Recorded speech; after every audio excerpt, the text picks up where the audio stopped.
All right, this is for all you equipment nerds like me. I'm going to cover my entire setup, everything that I use here now for my for doing my readings and everything. Again, this is like ridiculous overkill. So, a lot of people have been asking about starting channels and everything like that. I mean, I'm using my iPhone right now to record this because I have all my cameras connected so that you can see what I'm going to show you. But, again, total overkill, totally ridiculous. Absolutely do not need this. I would actually encourage people to work up to something like this. I mean, if this is what you want to do in the future, but again, it's not necessary. I see like a lot of people on YouTube who recommend equipment and everything. And they say, like, you'll never need something like that, like this, which I think is a ridiculous thing to say, because number one, they make the equipment for a reason, so people can use it. But number two, this has made my life very complicated for 1 week, but now, moving forward, it's making my life, like, ridiculously simple. And it's allowing me to create, like, a lot of content a lot faster. So, again, if you want to be a serious content creator, then, this is definitely a good option. All right, we're going to start over here.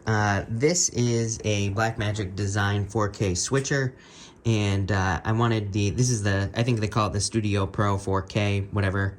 And I went with this because I want to be able to record in 4K. It is the best quality right now that everybody uses. So that's that. Moving down here, I have this rack, and I use this power supply right here, this Furman power supply. It's just it's safer for everything on here. Every time I touch this, I get shocked.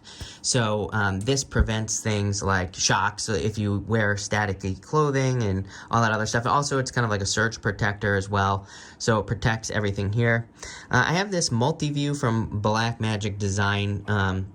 Mostly because if I plan on doing podcasts in the future, and if I have someone sitting here kind of like doing the switching for me, it's going to be easier for them to see the multi-view right here. I use an Apollo 8X for the audio. Again, I already had this right here because I wanted to start doing a podcast like last year, and so I went a little bit overboard and I got this to be able to do that.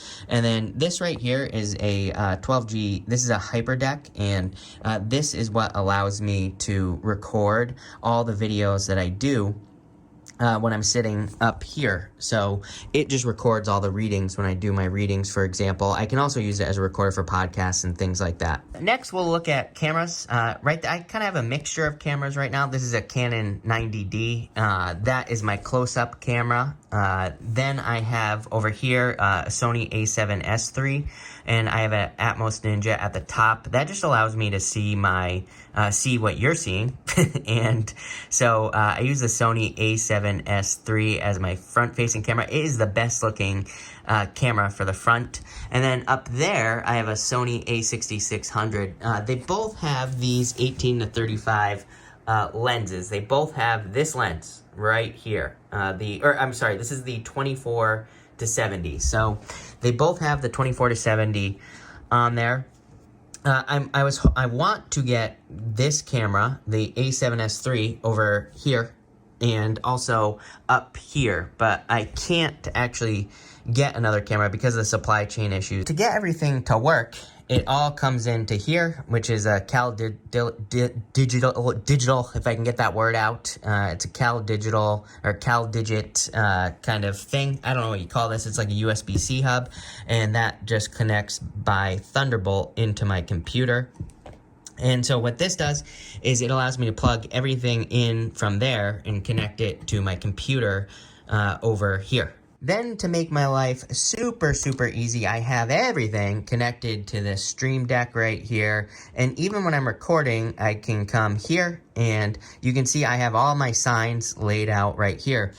Whenever I press one of these buttons right here, it creates a new recording on the Hyperdeck, and it titles it automatically for me. So what I used to have to do is save everything separately, and then I would have to put like Pisces on the file so I knew which sign I was editing. Now, when I want to record for Pisces, for example, I just click here, and it will automatically create the file recorded as Pisces.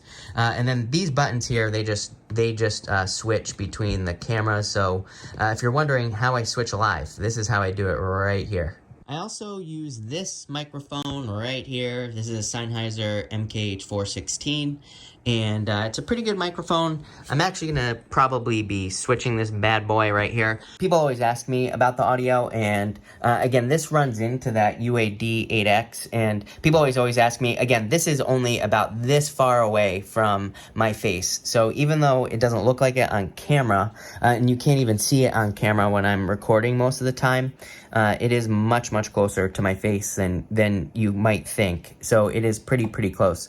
That's like the only thing that I'm going to be replacing is this microphone. So I might be getting a Sennheiser MK50 or MKH50. I don't know. I'm terrible with these names on these things, but it might be a little bit better for indoor voice.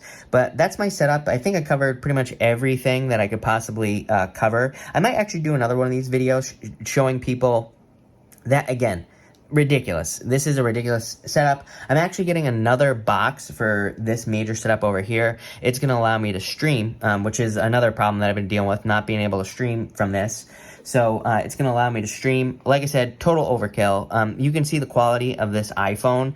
Like I said, if you're wanting to start a channel, if you have an iPhone, a Samsung, whatever, it doesn't matter, I would just get started. I think getting started is more important. The reason I'm showing this off as well is, number one, I get a lot of questions. Number two, like I said, I do think it's important. I've seen a lot of people who teach YouTube and all this other stuff. They're like, oh, you don't need all this stuff and everything like that. But, you know, like I said, I like having a bunch of stuff, a bunch of this gear. Like, I don't know, it's fun for me to mess around with this. So, again, if it's fun for you, then it might be something that eventually you want to work up to. Plus, this is making my life, like I said, 1,000 times easier. So it is, to me, it's very helpful. It's actually going to be very helpful. It's going to allow me to create more content. Again, everything gets recorded in one place with this. So I'm not like having to edit a bunch of tracks together and everything like that. So again, even though it was like 2 weeks or a week of work, it has made my life a lot easier. So if you have any questions about any of this, feel free to put them down below. I will be checking this video from time to time to answer questions about the setup. But thank you, and definitely enjoy your day.